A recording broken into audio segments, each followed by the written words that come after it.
សូមអនុញ្ញាតគ្រប់នឹងជំរាបសួរបងប្អូនទាំងគ្នាបាទចូលមកកាន់ Channel Pedelin មកនេះខ្ញុំមានរូបមន្តថ្មីមួយទៀតហើយបាទសម្រាប់បងប្អូនរីគាត់ចង់បានបាទទៅដល់មកគាត់ធំបាទដើមទ្រូងគាត់ហ្នឹងធំបាទមូលបាទធំល្អ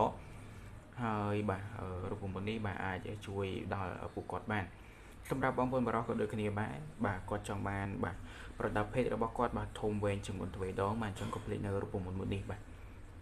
ចឹងសម្រាប់រូបមន្តនេះបាទពិសេសមែនទែនបាទយើងអាចប្រើបានទាំងពីរនេះបាទសម្រាប់រូបមន្តវាបាទទី1គឺមានពងទាយើងហ្នឹងបាទយើងមានពងទាយើងដាក់ពងទាបើមានពងមាន់យើងដាក់ពងមាន់ទៅបាទអត់ជាបញ្ហាទេហើយទី2គឺវ៉ាសលីនបាទពុកម៉ែបងប្អូនទាំងគ្នាបាទអញ្ចឹងសម្រាប់រូបមន្តថ្ងៃហ្នឹងគឺមានតែពីរមុខទេបាទអញ្ចឹងយើងទៅមើលពីរបៀបបើធ្វើរូបមន្តនេះទាំងអស់គ្នាបាទអញ្ចឹងឥឡូវគឺយើងបាទយកចានមកហើយយើងបាទបើកកម្របបាទវ៉ាសលីនហ្នឹងយើងដាក់មកល្មមទៅ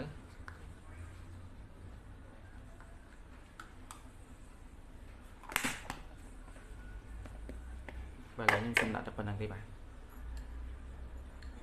ហើយយើងកូរឲ្យវាបាយតែម្ដងទៅ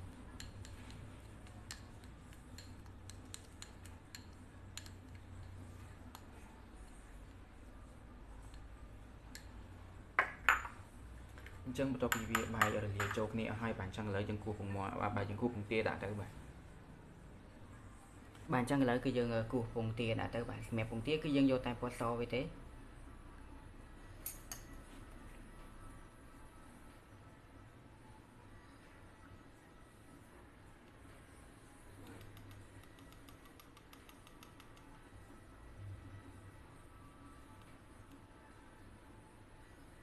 បាទឥឡូវប៉ុណ្្នឹងបានហើយ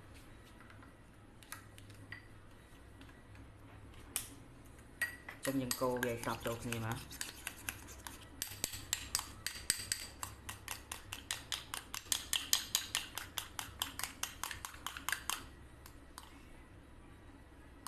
បាទពុកម៉ែបងប្អូនគ្នាបាទដាក់ទៅកុំឲ្យសាច់ក្រហមពងទាហ្នឹងចូលជាមួយនឹងបាទពណ៌សហ្នឹងយើងយកតែពណ៌សវាទេបាទបើវាមានលាយចូលអញ្ចឹងវារៀងក្រហមបាទ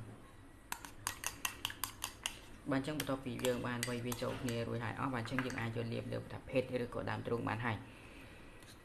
យើងលាបឲ្យទុកវារយៈពេល10នាទីយើងម៉ាស្សាវាផងបាទយើងម៉ាស្សាលើប្រដាប់ភេទឬក៏ដើមទ្រូងហ្នឹងលុញវាទៅបាទរយៈពេល10នាទីហើយចាំយើងលាងស្អាតជាមួយនឹងទឹកក្តៅបាទទឹកក្តៅអ៊ុនៗអញ្